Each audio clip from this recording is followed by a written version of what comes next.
Hello everyone, कैसे हैं आप लोग। आई होप सब अच्छे होंगे।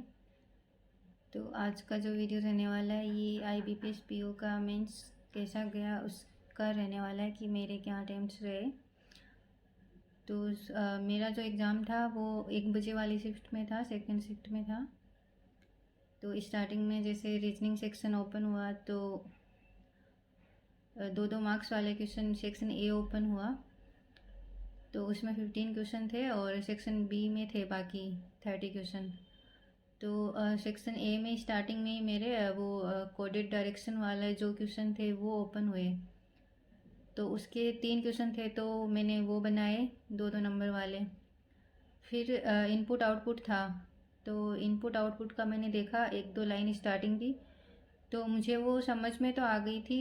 डिजिट्स का तो समझ में आ गया था कि कैसे चल रही हैं, और वोवल था उसमें +1 हो रहा था वर्ड में, और कॉन्सोनेंट में -1 करके लिखा हुआ था, और इंक्रीजिंग ऑर्डर में लिखा हुआ था। वो इंक्रीजिंग ऑर्डर में लिखा हुआ था, इतना मुझे समझ नहीं आया था। तो मैंने उस टाइम पे तो उसको मार्क फॉर रिव्यू कर दिया था। फिर मैं आगे क्वेश्चन देखने लगी, तो आगे शायद 2 नंबर वाले में ही क्रिटिकल रीजनिंग के क्वेश्चन थे कुछ, तो वो मैंने नहीं किए। फिर मैं सेक्शन बी पे गई। तो सेक्शन बी में मैंने देखा स्टार्टिंग में उसमें भी मेरे में क्रिटिकल रीजनिंग ओपन हुआ था, तो उसके क्वेश्चन मैंने देखते साथ ही स्किप कर दिए, मैंने नहीं बनाए वो क्वेश्चन। फिर मैंने 1-2 मिसलिनियस क्वेश्चन किए थे उधर शायद। फिर उसके बाद मैंने वो पजल थी ना, पजल थी एक, वो डबल रो वाली पजल थी और वेरिएबल के साथ थी। तो मैंने वो पजल उठा ली, वो बनाई मैंने। फिर उसमें टाइम तो लगा, 5-6 मिनट गए मेरे उसमें।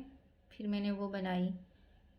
फिर उसमें एक उसके क्वेश्चन किए मैंने, 5 क्वेश्चन किए। फिर उसके बाद एक पजल और थी, जो फ्लेट वाली पजल थी। 2 फ्लेट दिए हुए थे, वाई एंड जेड थे, और उसमें मतलब फ्लोर थे। उसमें था कि मैक्सिमम 20 नहीं होने चाहिए, ऐसा क्वेश्चन था। तो वो मुझे लगा कि शायद बन जाएगी, तो मैंने उसको ट्राई किया, बट वो नहीं बनी, तो मैंने छोड़ दिया उसको। फिर थोड़ा ही टाइम बचा था तो मैं वापस सेक्शन ए में आई।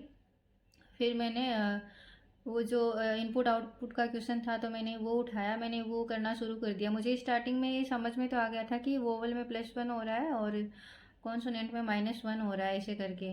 पर मुझे उनका ऑर्डर नहीं समझ में आया था, इतना मुझे क्लिक नहीं हुआ कि ये इंक्रीजिंग ऑर्डर में लिखे हुए हैं फिर, ऐसे करके।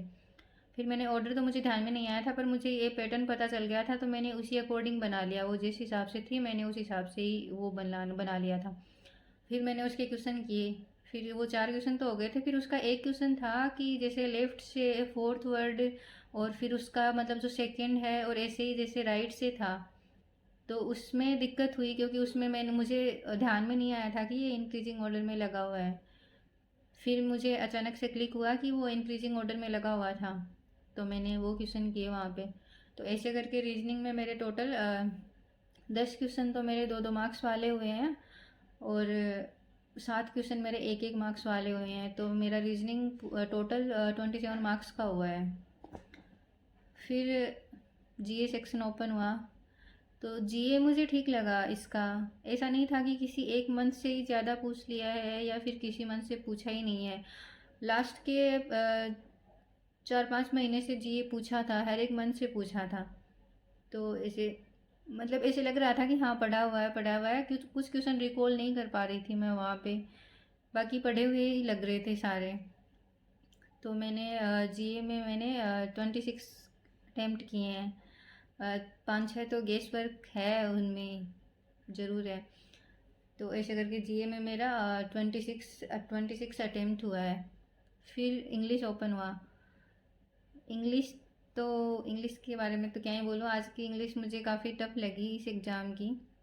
इसमें मैंने जैसे इस इंग्लिश में भी 2 सेक्शन होते हैं, जैसे 5 क्वेश्चन 2-2 मार्क्स के होते हैं, बाकी के 1-1 मार्क्स के होते हैं, 30 क्वेश्चन। तो जो 2-2 मार्क्स के थे उसमें दो दो क्वेश्चन मैच द कॉलम वाले ऐसे करके थे कि सेक्शन ए बी सी दिया हुआ था ऐसे, और फिर उनको मतलब अलग 2 कॉलम दिए हुए थे, तो उनसे मैच करना था। वो सेंटेंस रीअरेंजमेंट के ऐसे आते हैं बनाने वाले, वो थे। तो वो मैंने 2 क्वेश्चन किए 5-5 नंबर वाले में। तो 2-2 मार्क्स के 2 क्वेश्चन उधर किए। और फिर एक एक मार्क्स वाले में जो पेसेज तो समझ में ही नहीं आ रहे थे कि पेसेज में दिया क्या है और क्वेश्चन क्या पूछ रहा है। मुझे टफ़ लगा काफ़ी इंग्लिश का। तो ऐसे करके इंग्लिश में मैंने मतलब ऐसे पढ़ के ऐसे